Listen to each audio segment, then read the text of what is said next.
Hey, ladies and gentlemen, welcome back to the Jack and Glenn channel. Before we get started, make sure you hit the subscribe button, hit that bell notification as we review Love is Blind Season 7, Episode number 10, right? Episode number 10. We got a lot to talk about here.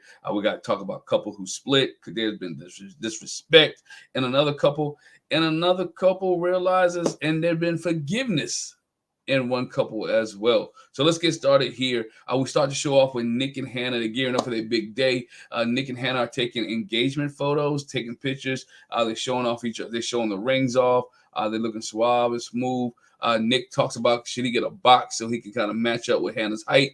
She has some tall white boots on. She is much taller than him. If you remember, that was been an issue ever since she met Nick. Was his height. They've been talking about a lot of different things. So after the photo shoot, they review the photos, and then they get into a serious conversation, right? Hannah tells Nick that I need you to start maturing a little bit more. You immature. I need you to become more mature and take the initiative in our relationship and do some things.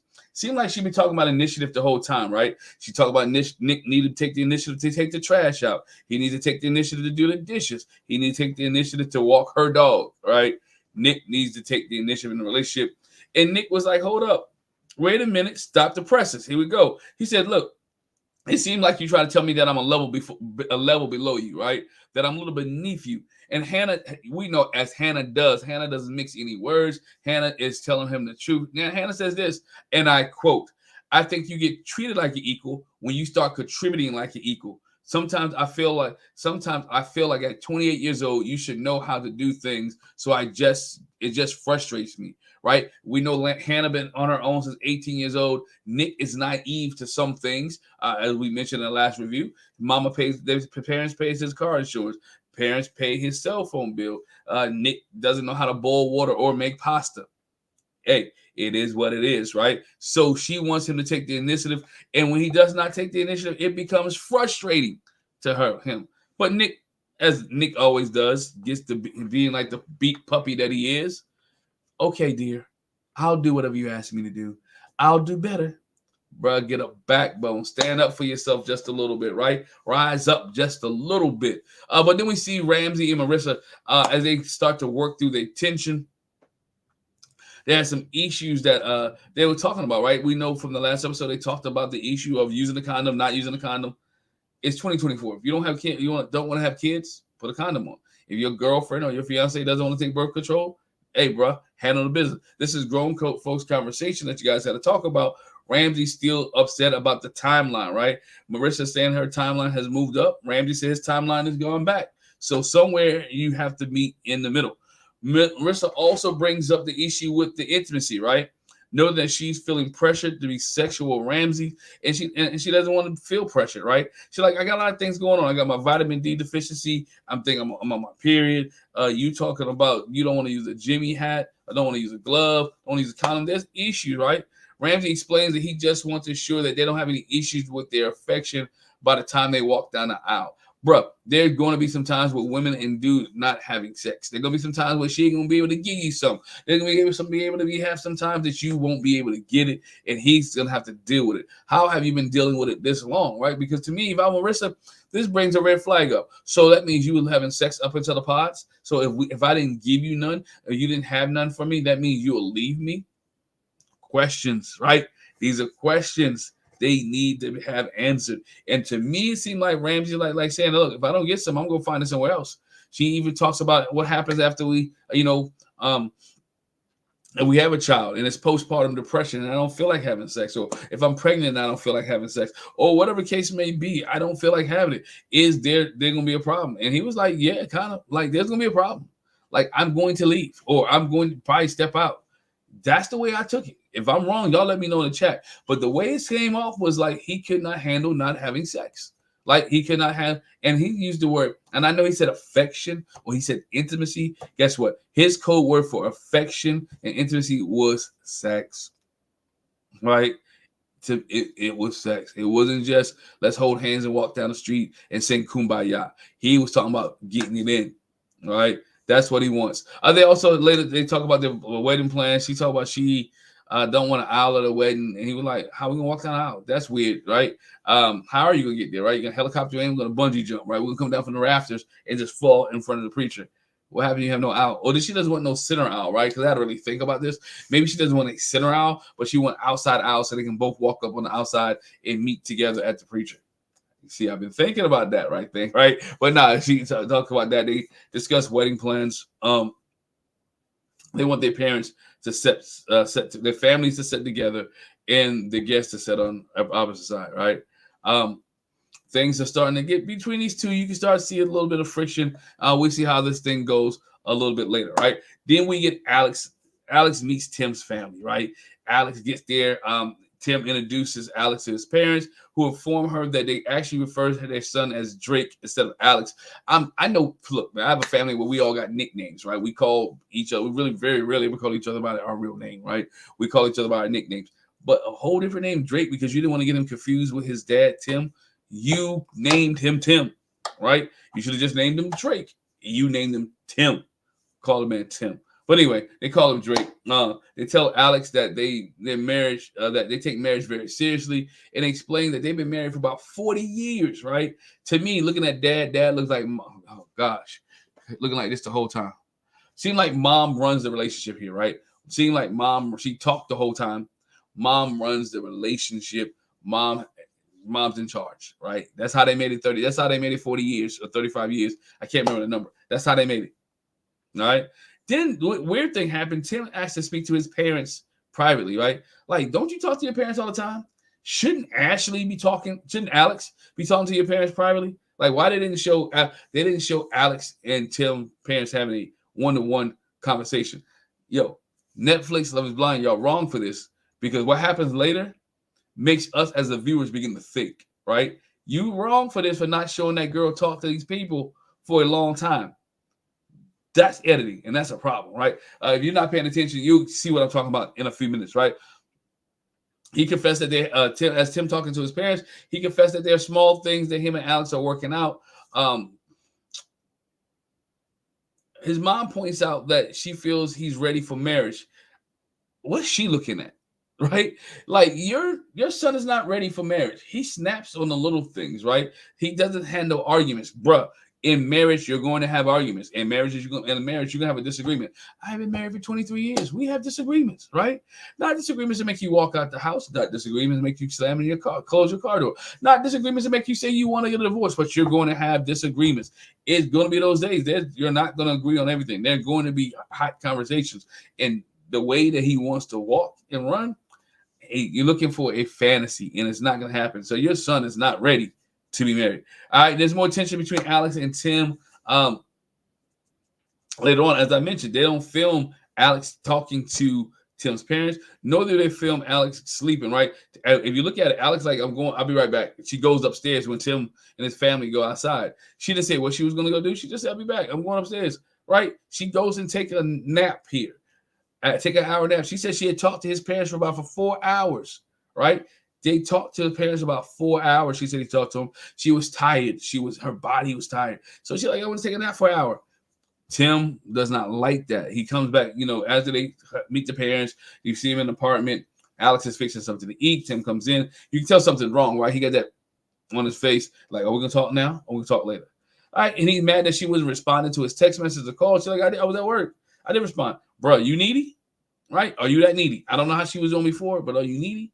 Like, if someone texts me and I'm working, sometimes I have a minute to text back. Sometimes I'm in the matter of fact, I got a client to text back right now. Well, I got to do that after this video. But there's some times where there is a beef, and he made it a beef. And he was like this.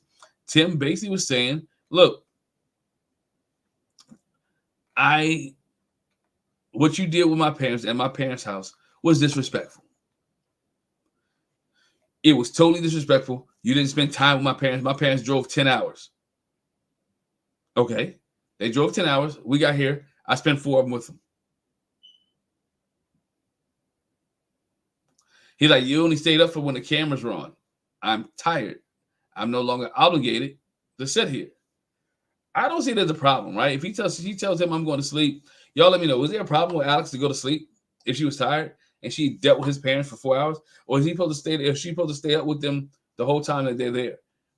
All right. I've been to my wife's house when we got married, and then sometimes I drove to see her, and it was a 3 and 4 hour drive, talked to her parents for a minute, and we watched, sat on the couch, and next thing you know, I'm drifted off to sleep.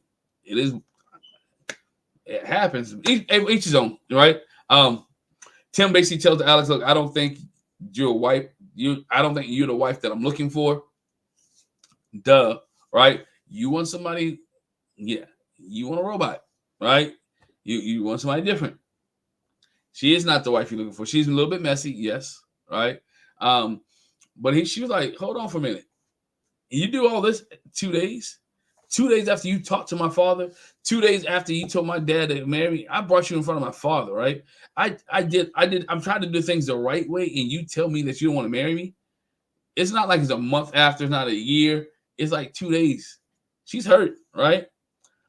Tim says there's a lot I could respond to, but there's no scenario that I will see myself standing there and saying yes to make you my wife forever. And with that in mind, I'm glad we could at least agree. I don't ever want to see you again. Deuces. Roy grabbed his hat and he grabbed his coat, whatever he had on the table, and gone. I'm like, dang, he had already been moved out because he ain't grabbed no bags, right? That means he wasn't living there anyway. They were just filming there. He ain't grabbed no bags. He was gone, out, done, deal. Hey, we all saw this coming. We knew that it wouldn't last. I just didn't think it would be this quick. I thought he would at least get to the altar and say no. Because she wanted to see this thing out. I knew she was going to get to the altar. I thought Tim was going to make it to the altar, and then something was going to happen at the wedding. But nonetheless, he saved us the heartbreak, and he saved his parents the heartbreak of getting dressed up, and she saved Alex's parents, her father, from going through this whole thing. So, hey, is what it is, right? Then we see Tyler. All right. We see Tyler. Tyler regrets keeping a secret from Ashley. Ashley just asked him, "Are you involved in the kid's life?" And he was like, "Oh no, liar! If you've have not been on social media, you do not know." Tyler told Ashley that he was a sperm donor for 3 kids to a lesbian couple. But come to find out, if you dig into it on social media, he was much more than just a sperm donor. He was actually a whole father, right? Hanging out with the kids, partying with the kids, spending Christmas with the kids. He was involved in the kid's life, not just being a sperm donor. And I wonder what happens when she finds out that he lied to them. I hope she finds out before they go down the aisle, right? And I said it in my last video, it's amazing you don't see Tyler's family, right? Everybody else has been introduced to family. Everybody else, she introduced Tyler to her dad. Where's Tyler's people at, right? We don't see any of his people. No one's going to tell her, huh? Yeah. And I keep it moving. She feels comfortable to keep this thing going. And I'm like, girl, red flag. How many of y'all would have kept this thing going when you found out that he had 3 kids? And allegedly, he was a sperm donor. All right. We see Taylor and Garrett. Taylor and Garrett went to calligraphy class. They start doing some art and all that other stuff. That's fine. Taylor. The next thing we see Taylor and Garrett getting ready to go to the 1920 party where all the couple's going to meet up, and they outside arguing by the fact that Garrett responded back to one of his exes, which we finally come to find out later that he didn't just like the message. He sent the girl a message saying, "Look, I'm engaged now. I don't think we should be talking anymore." What is wrong with that?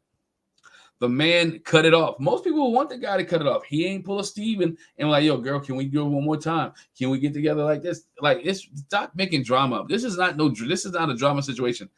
Taylor need to get with it. This is not something that dude didn't. He might not have told you the whole truth when you asked him outside. Maybe he just wanted to get to the party. But she didn't like the fact that he told her in front of who's in front of Tyler. In front of Tyler, he told her that he responded and he told the girl not to leave him alone. He was engaged. She didn't want to find out that way. She's upset. She was crying. She like, oh my goodness, it's like the end of the world. It is not. You're getting ready to meet my parents tomorrow. He's getting ready to meet your parents, and he told you the truth. He didn't lie. What kind of white lie? He didn't tell you the whole truth. So I guess the whole truth is a lie. I mean, not telling the whole truth is a lie, but he told you he responded and he didn't tell you that he did told the girl to leave him alone. And then she was like, "Can I see your phone?" He had no problem showing her the phone. Like, yeah, after the party, he showed her the phone, right? And so the message said she feels some type of way. He told the truth, but nonetheless, they left it as a cliffhanger. I think I went to episode 11 a little bit. But anyway, He's cleared.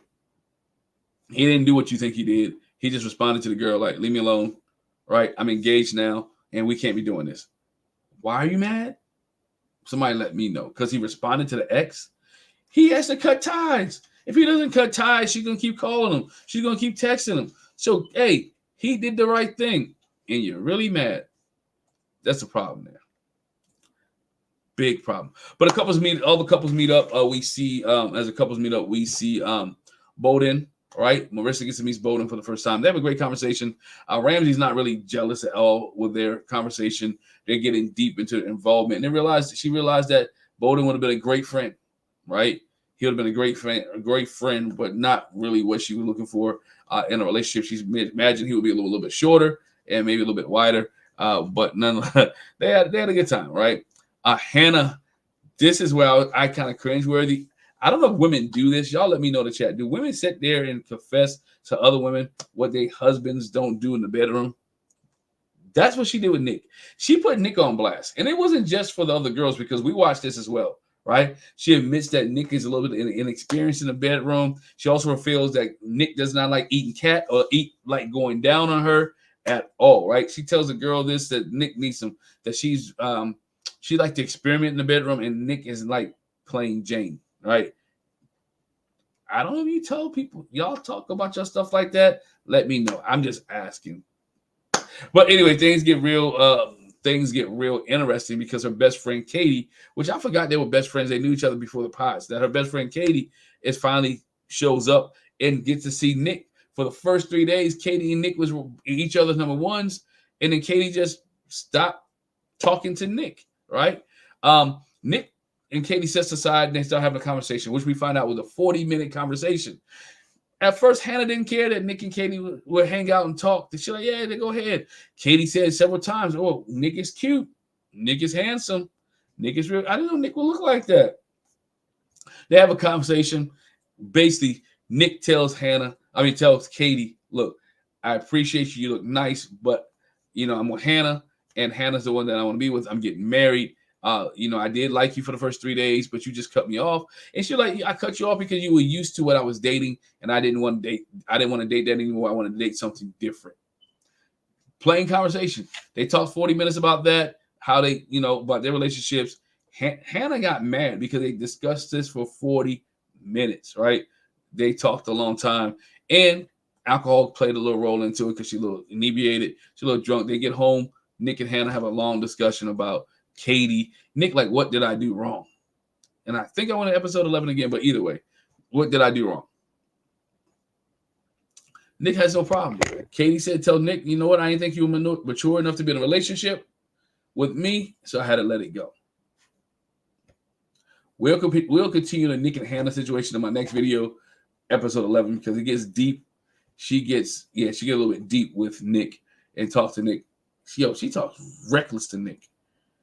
I don't see how he puts up with it. I know it's a show, and I know they pods, but he loves it. You can't talk that reckless to people all the time. And something wrong with that woman. Something wrong. Something is really wrong. But the 1920s party is there. Everybody showed up. Even Tim and Alex showed up. They didn't talk. Alex tells the girls that it's over with Tim, that her and Tim are done. He just broke up with her because she went to sleep for an hour. It's much more than that. The girl's messy. All right, and he didn't like that. His mama probably didn't like her. It's a whole bunch going on with Tim and Alex that more than meets the eye. They're not together. What else happened there? Ashley tell everybody that Tyler has 3 kids and that he was only a sperm donor to the kids and how she found out. And Marissa was like, hold up, he didn't talk about that in the pods? Exactly. She's like, well, if he would have said it in the pod, it might have been different. She also told me that she forgave him and they want to keep the relationship going. Well, we'll see how this relationship ends, and we'll see how this thing goes, how this progresses in the future. But the 1920 party was pretty good. Taylor and Garrett get ready to leave to go to San Diego to meet her family, and she's still upset at Garrett for not telling her about the text and the response.